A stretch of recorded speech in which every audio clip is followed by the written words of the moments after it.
Welcome to all. स्वागत है आप सभी का। आज हम जानेंगे दल बदल अधिनियम के बारे में,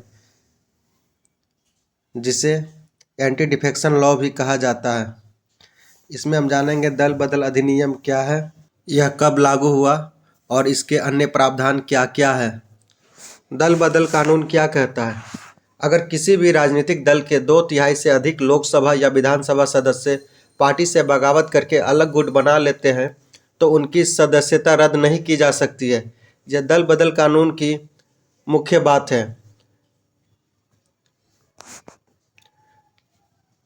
अर्थात 2/3 से ज़्यादा सांसद या विधायक किसी भी पार्टी या उसकी नेतृत्व से नाराज हो जाते हैं तो वे जो भी फैसला लेंगे वो माना जाएगा।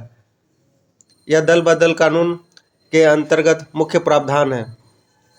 यानी जब उनकी संख्या 2/3 से कम हो तो उनके खिलाफ कुछ कार्रवाई की जा सकती है, लेकिन अगर उनके संख्या 2/3 या 2/3 से अधिक हो तो उनके खिलाफ कोई कार्रवाई नहीं की जा सकती है, उन्हें अयोग्य करार नहीं किया जा सकता है।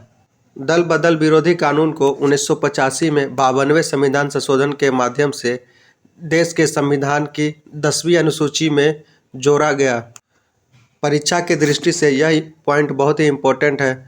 अक्सर परीक्षा में पूछा जाता है कि किस संविधान संशोधन के माध्यम से दल बदल कानून को जोड़ा गया, तो इसका आंसर है 52वां संविधान संशोधन के माध्यम से 1985 में जोड़ा गया। और किस अनुसूची में जोड़ा गया, तो इसका उत्तर है 10वीं अनुसूची में जोड़ा गया है।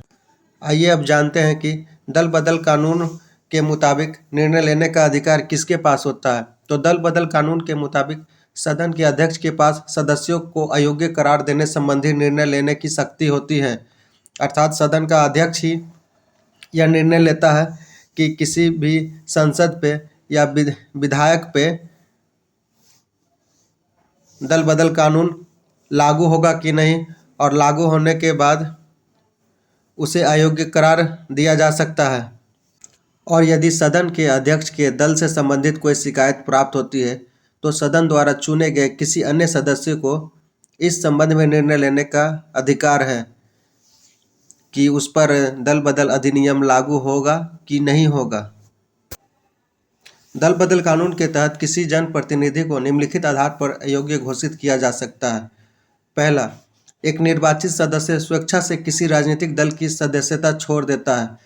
अर्थात वह सदस्य निर्वाचित था लेकिन अब वह उस राजनीतिक दल में नहीं रहता है, उसकी सदस्यता छोड़ देता है। दूसरा, कोई निर्दलीय निर्वाचित सदस्य किसी राजनीतिक दल में शामिल हो जाता है। अर्थात चुनाव के समय वह निर्दलीय चुनाव लड़ा और उसने जीत हासिल की, लेकिन चुनाव के बाद किसी भी राजनीतिक दल में शामिल हो जाता है तो भी उसे अयोग्य घोषित किया जा सकता है। तीसरा, किसी सदस्य द्वारा सदन में पार्टी के पक्ष के विपरीत वोट किया जाता है। जब किसी सदस्य द्वारा किसी सदन में पार्टी के अगेंस्ट जाकर वोट करता है तो भी उसे अयोग्य घोषित किया जा सकता है। चौथा, कोई सदस्य स्वयं को सदन में वोटिंग से खुद को अलग रखता है। अर्थात वह जिस पार्टी से संबंधित होता है उसकी पार्टी वोटिंग करती है लेकिन यह खुद वोटिंग में उपस्थित नहीं रहता है तो भी उसे अयोग्य घोषित किया जा सकता है।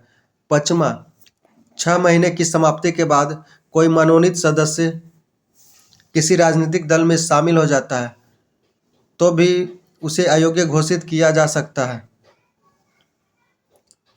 तो इन सब केस में किसी भी विधायक या सांसद को अयोग्य घोषित किया जा सकता है। तो यह था दल बदल अधिनियम। यह बहुत ही महत्वपूर्ण टॉपिक है। अब आज का सवाल, दल बदल अधिनियम को किस संविधान संशोधन के अंतर्गत संविधान की 10वीं अनुसूची में जोड़ा गया है? इसका जवाब कमेंट बॉक्स में दें। थैंक यू, धन्यवाद।